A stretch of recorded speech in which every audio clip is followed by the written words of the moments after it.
This is LBC. Call Clegg. Deputy Prime Minister Nick Clegg takes your calls with Nick Ferrari at breakfast. Call 0345 6060 973.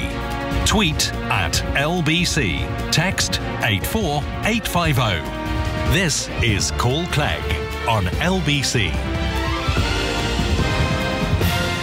It's 9 o'clock on Wednesday, the 17th of September, and obviously because of the Scottish referendum vote tomorrow, we're bringing the Nick Clegg on LBC Call Clegg programme today on Wednesday rather than Thursday. So, questions for the next half an hour or so, do get in touch on 0345 6060 973 or email at nickclegg@lbc.co.uk. And of course you can watch as ever on the website lbc.co.uk. First caller, Joe in Cheshunt. Hello, Joe.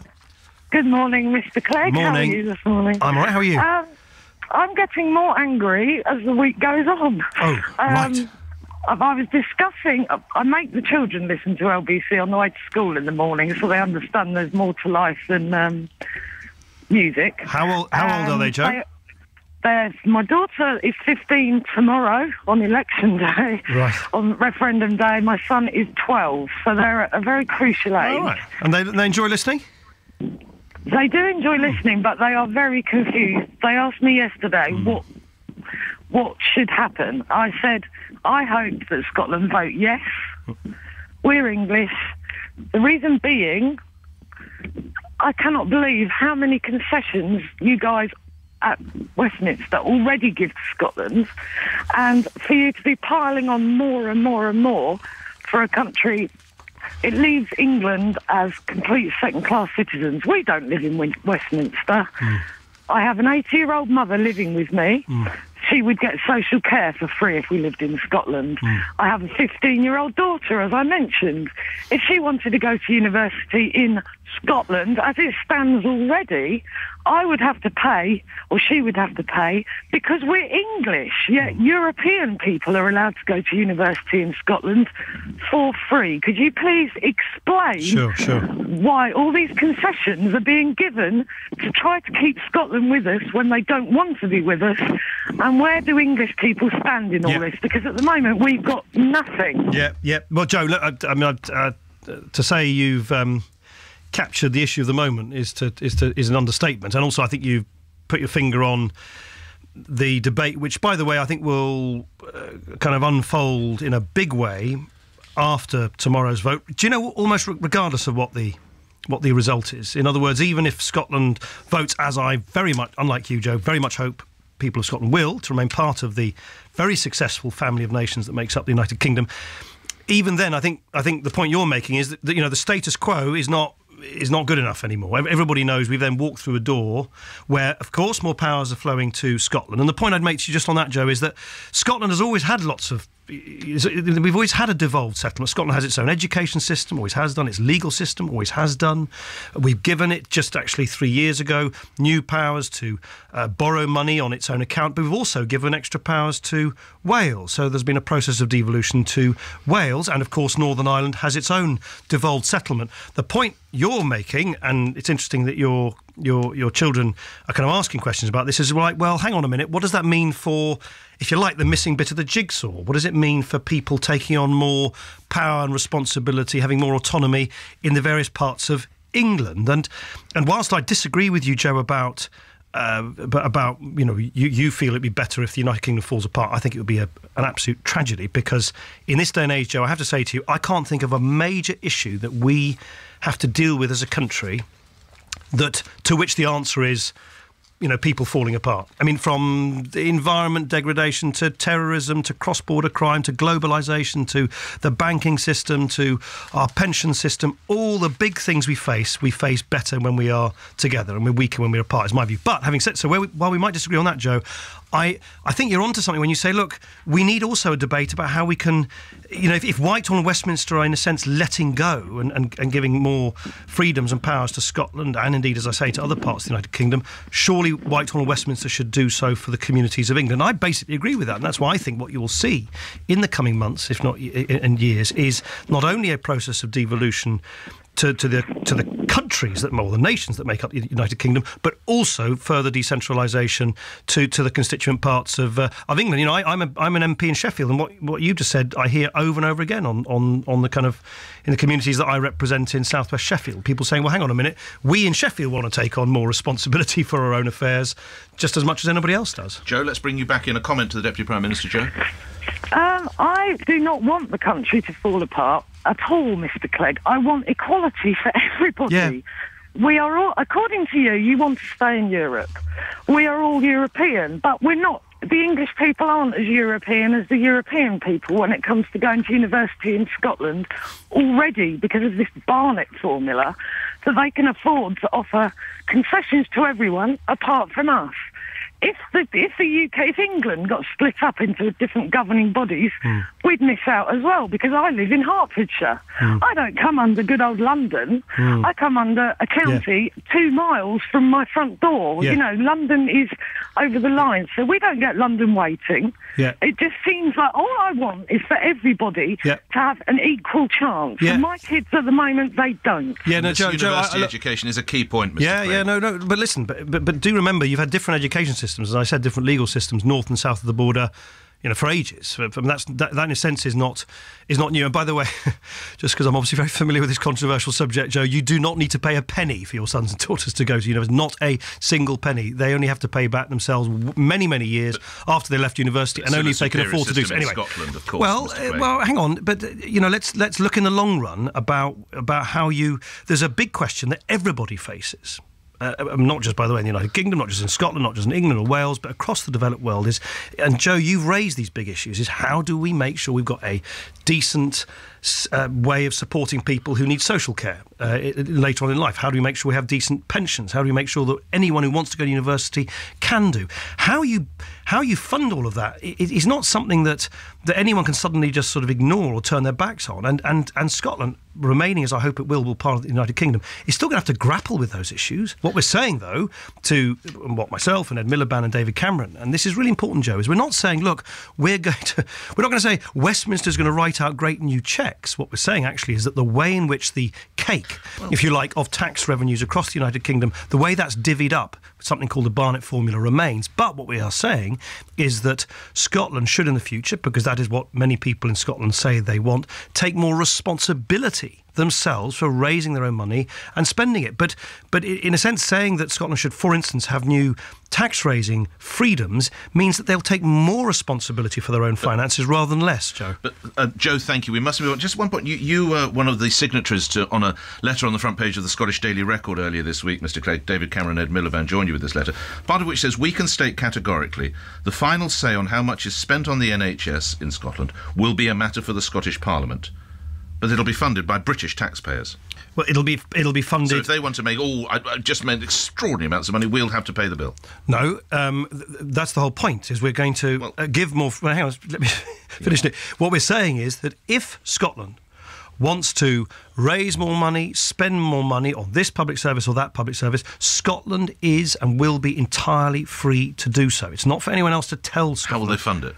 Well, they can. That's the whole point. Well, they've already got more borrowing, and they will have more borrowing and tax-raising powers. But the formula by which the overall, pot of money, if you like, that is gathered together by taxes across the United Kingdom, the way that is divvied up. And by the way, the Barnett formula is just, if you like, a formula which applies in spirit across the whole of the United Kingdom, including in England. So in England, for instance, you'll have it's £1,623 more is spent on a Scottish citizen than is on an English citizen. But more is spent. But more or a different amount is spent on a household in Newcastle compared to the household in Buckinghamshire. That happened. We do that across the whole of the United Kingdom. It's really important. People shouldn't believe that somehow this is something that is out of the ordinary. Across the United Kingdom and within England, we quite rightly have done for years and will continue to do so. Yes. We divvy up the cake so that people who need the most support get it. But should the Scottish Parliament decided they wanted a massive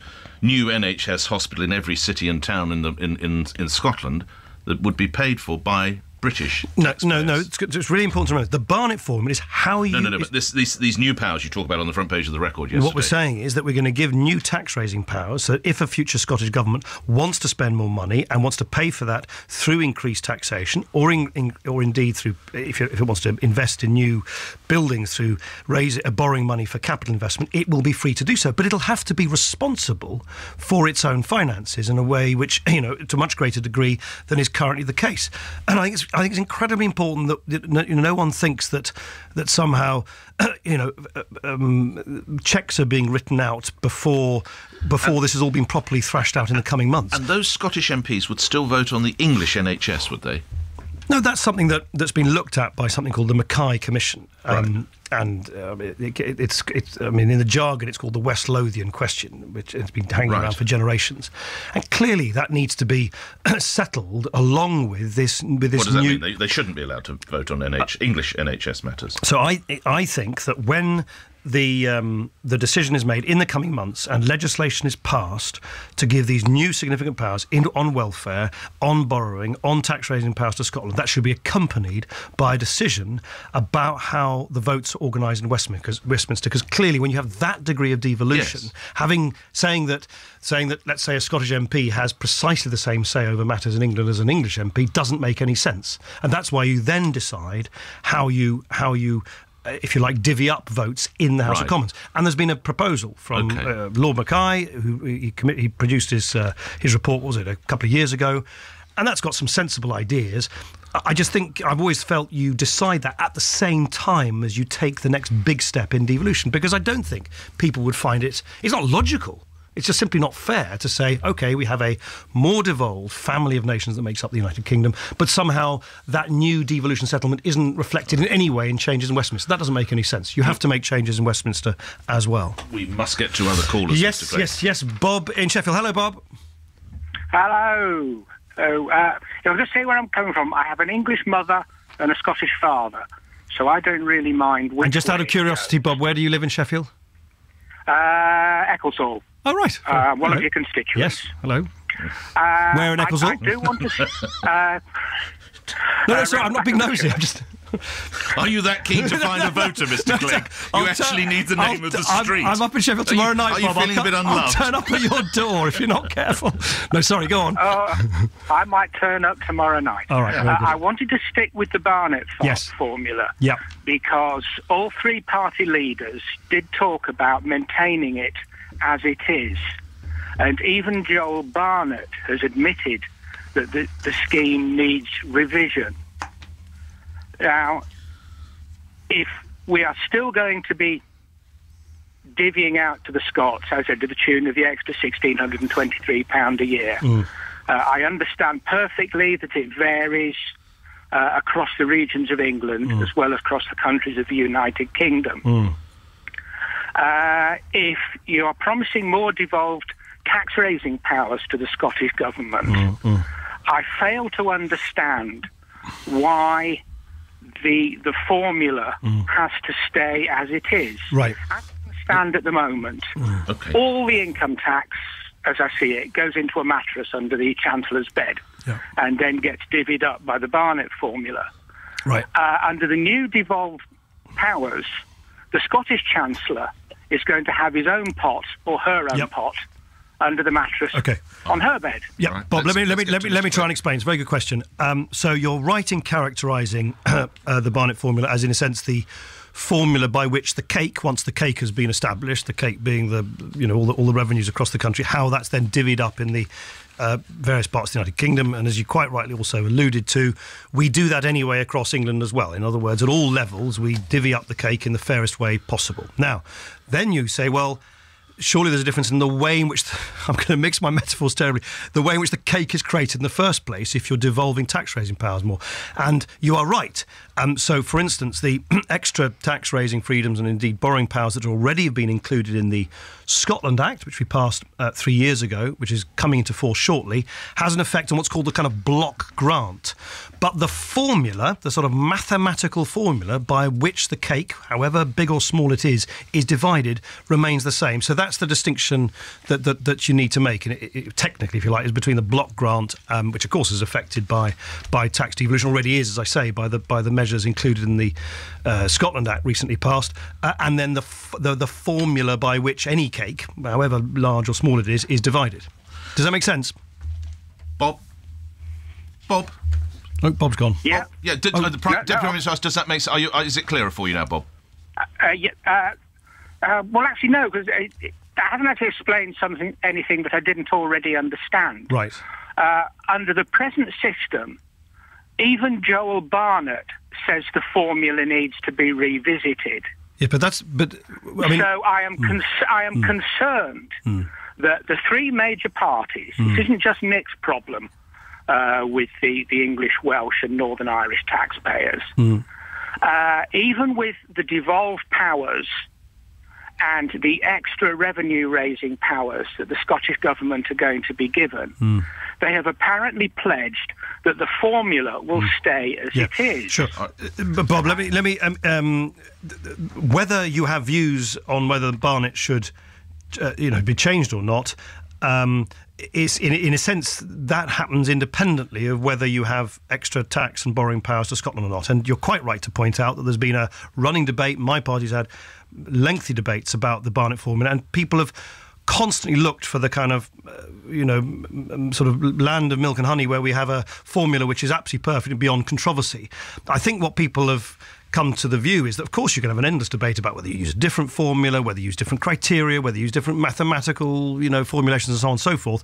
But this is the one that has stood the test of time. It doesn't, for instance, mean this is a completely separate issue, that there are particular issues on the arrangements for Wales. It's a separate issue, which I think you can deal with that separately and provide a kind of bespoke solution for Wales, which is quite separate, but there are some particular problems there which need to be addressed as far as the funding formula for Wales is concerned. But we're not going to start reopening a formula which, yes, of course, has its critics and its commentary and people who've said it needs to be changed, but at the end of the day, it seems to be the most sensible way to proceed. So, in other words, we proceed with the status quo as far as that funding formula is concerned. Bob, thank you for that. We must be on. Yep. And bear in mind, the Deputy Prime Minister does not take sugar in his tea when he comes around tomorrow evening to your house in Sheffield. Some emails coming in on other matters. There are other stories. Greg in Kingston. I'm due to be travelling to Thailand next week as part of my gap year. Is the government issuing any advice in relation to that country in the light of the recent murders? What is the situation with that? Greg, keep an eye on the Foreign Office website. It's constantly updated on travel advice, but my understanding is that there's no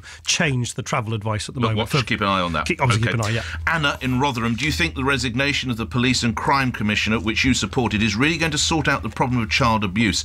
Didn't we need him in place to sort this mess out? Hounding him out has not been helpful, says Anna. Of course, the resignation of one person does not do anything for the victims who still haven't got justice, and doesn't do anything about the outrage that people feel, not only in Rotherham but across the country, that there are perpetrators of these horrendous, grotesque crimes are still walking free. But you cannot have people who are supposed to be serving the public and are accountable to the public ignoring those basic principles of responsibility and accountability. It's why I've come to the view that the PCC experiment, and it was an experiment that the Conservatives quite understandably wanted to try out, I just don't think it's working, because I remember vividly at the beginning of the government and the Conservatives, fair enough, that's the way coalitions work, both parties bring different ideas to the table, and they said, PCC is a really good idea, this is the way to hold police to a greater account. And I remember saying, well, it might work if you have genuinely independent people from some normal walks of life actually coming forward. In fact, what's happened, and Sean Wright is just one example of it, is you just get I think 3/4 is it, or the vast majority of PCCs are basically retread politicians from the political parties. So I think we should scrap PCCs once their present term is over and come up with a better way. But that's been an expensive fiasco, then, isn't it? Well, look, there is an issue. Did you support it initially? No, I've always been very open about the fact this is a Conservative policy. That's totally legitimate. I don't quibble with that. It is a coalition. It didn't work, did it? I mean, only 10% in Birmingham. As I said, I remember talking to the Conservatives about it, and I said, look, it's not our policy. It's yours. That's fair enough. That's how a coalition's formed.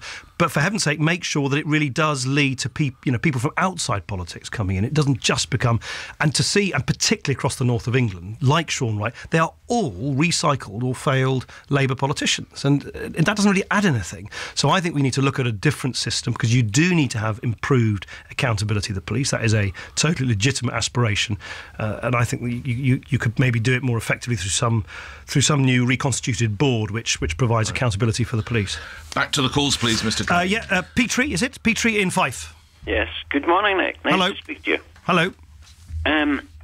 Nick, you and the other two leaders have promised us in the last few days you've managed to conjure up all sorts of things with wee bits and pieces. But what I'd like to ask you is, who's given you the mandate for this? Because you cannot give us any of that till it's been brought up in the Westminster Parliament. And the other thing I'd like to say is, all these promises has come on the go in the last few days. Where's the white paper? I mean, I would like to say it's not worth the paper it's written on, but it isn't written on any paper. So, really, you can't promise anything, because you've got to put it through Parliament. Okay, fair point. I mean, firstly, of course, what you're saying is wrong when you say it's just sort of last few days. Firstly, I, of course, am the leader of a party that's been going on about greater powers for Scotland. Gladstone was campaigning for Home Rule back in the 1880s, and actually the breakthrough moment, though I know it's convenient for the SNP and others to forget this, the breakthrough moment was when, in my view, the Conservative Party published many months ago now, a report by Lord Strathclyde on the Conservative Party's new ideas on further devolution of powers. And that really broke the logjam, because traditionally the Conservative Party was reluctant to really see, and suddenly the Conservative Party, I think, rightly, it's a move with the times, recognised we needed a new devolution settlement, and that was actually reflected in a statement, and this was the key statement, made by David Cameron, Ed Miliband and myself, not in the last few days, but actually on August the 5th. And we said very clearly then, based on the Conservatives' blueprint for further devolution, the Strathclyde report, based on the two reports that Ming Campbell has drafted for the Liberal Democrats, setting out our ideas on what Home Rule looks like in modern Scotland, and the Labour Party's proposals, there is now, for the first time ever, absolute rock-solid cross-party consensus in favour of further devolution, particularly in welfare, tax and borrowing areas. And that comes on top, Petrie, and this is the other thing which I think, dare I say it, I'm not directing this at you personally, but I think has been rather conveniently forgotten by the Nationalists, is that we passed a law 3 years ago, the Scotland Act, which is the biggest act of devolution, particularly fiscal devolution, that the Union has seen in 300 years. And guess what? Alex Salmond, far from straining at every bit to deploy those powers, basically has left them largely unused, which I find very revealing. So that even when new powers were granted in this very bold new devolution of powers in the Scotland Act 3 years ago, Alex Salmond, I think, has always been keener to make sort of slightly specious points rather than use those new powers for the benefit of the Scottish people. Mr. Clegg, you have been to Scotland on a number of occasions, yes, and obviously we all celebrate the passion and the verve and the excitement with which this referendum debate has been joined by everybody, but it does seem to have spilled over in some quarters. Ed Miliband, whatever you might think of him, was subjected to some pretty ugly barracking and some foul language yesterday. Have you noticed any form of bullying or intimidation? Have you been made aware of it? And what do you make of these reports? Look, I think it's really important that everybody remembers that however passionate they feel, however strongly they feel, and of course people feel, quite rightly, quite understandably, very, very strongly about their country, their community, their identity. First, just because you disagree with someone doesn't mean they don't have the right to say what they believe, because they believe what they think as firmly as you. That's the first thing. And the second thing is really important. Scotland will need to rediscover a sense of community and togetherness and solidarity, where people who are divided in their opinions about this referendum need to work together, live together, live side by side together after tomorrow. And it is very important that things are not said and done now, which make that if you like, that community-wide need to act and live and work together harder later. And that's why, I very much hope people won't do and say things that they really will come to regret later. Have you sensed any hostility, or have you had any indeed expressed towards you? Have you been? I mean, all politicians get heckled. Of course they do. More than you might have expected. Not myself so much. I mean, when I was there in Selkirk, there was lots of kind of shouting and heckling, but it was not. I was not in any way that I found untoward. Clearly, things have been said, and I've obviously, remember the Liberal Democrats, the two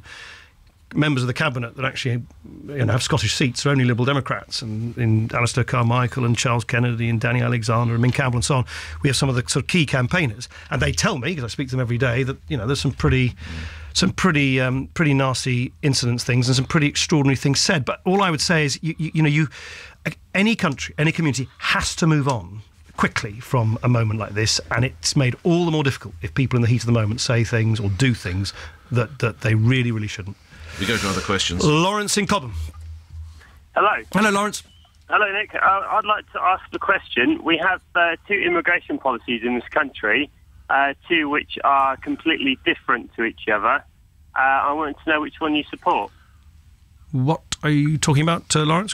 I'm talking about the immigration policies we have in this country. We have one immigration policy which says anyone from the EU can come in, regardless of who they are, as long as they're from the European Union. Right. And we have one which says if you're outside of the European Union, okay, then got obviously a lot of restrictions. Let's hear from Mr. Clegg. Stay where you are. No, you got it, Lawrence. Absolutely right. There's a very significant difference made between the right to move across the European Union, which, by the way, Brits enjoy. I think there are roughly as many Brits living and working outside the United Kingdom elsewhere in the European Union as there are people from elsewhere in the European Union living and working here. So that is a kind of freedom that we enjoy and that we all got when the freedom to move when we joined the then European community. And that's quite different, as you say, to those who are not part of that club. So that's absolutely true. Having said all of that, of course, let's remember, and we've done more than any previous government to tighten this up, the freedom to move is not the same as the freedom to claim. And with the first government to make it absolutely crystal clear, yes, you may have the freedom to come here and look for work, pay your taxes, play by the rules. You cannot come here and just take benefits paid for by British taxpayers on the first day, no question asked. And as you know, we're also taking on new powers to make sure that people who end up living on the streets are sent back elsewhere in the European and can't come back.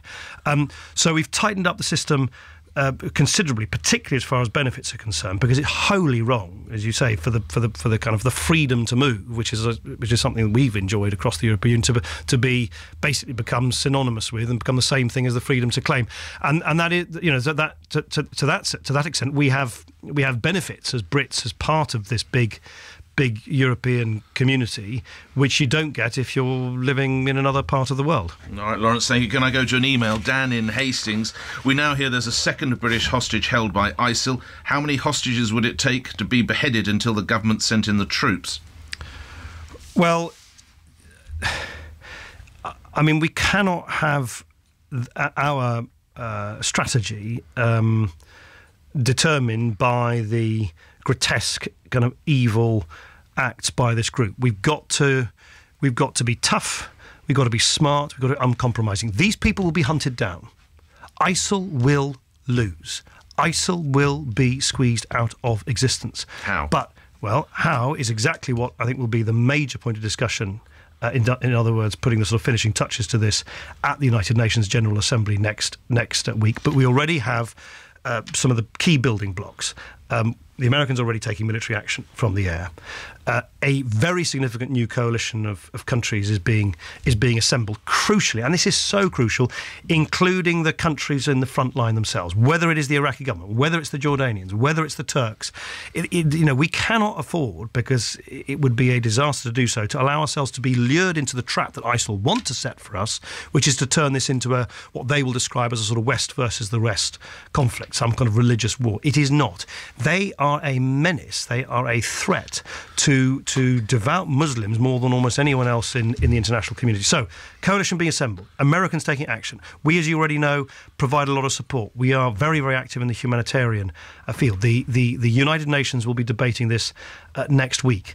And I think we will then, given that Obama and ourselves, the French, the Australians, have all been quite open about the fact that we will do whatever we need to hunt these people down and to squeeze ISIL out of existence, it will happen. But I forgot who it was who sent the email. Dan in Hastings. Yeah, I mean, look, I'm like Dan, like anybody. You see this grotesque, evil act, and you say we must do something about it now. And that's the bit which I accept is difficult. That sometimes you deliver a bigger punch and you deliver a more fatal blow against ISIL by getting all the components right before you do so. How would you characterise the performance by the Foreign Secretary Philip Hammond? Last week he was ruling out airstrikes. 4 hours later, Number 10 said nothing had been ruled out. He's also said we can't rescue the British hostage because we don't know where he is. That's been criticised by a number of military leaders. He's not having a good one, is he? No, look, I think it's always very difficult for a Foreign Secretary in this situation. Well, that's what they're in the job for, respectfully, Deputy Prime Minister. But it is difficult when you'll be asked to make a running commentary on a lot of information that you can't and shouldn't reveal in public, and B, of course, as I explained, he spoke when he was meeting with all those other countries in Paris, when you're assembling a vast coalition of other countries. We shouldn't have ruled it out in the first place, then, should he? Well, look, as I say, the Prime Minister's been clear, I've been clear, and this will, of course, have to be debated and voted on in Parliament if Britain is ever asked to actually participate in military action, even airstrikes. We will then have that debate when we know exactly what is being proposed to us. At the moment, nothing specific and concrete has been put to us. But why would we say we don't know where that poor soul is?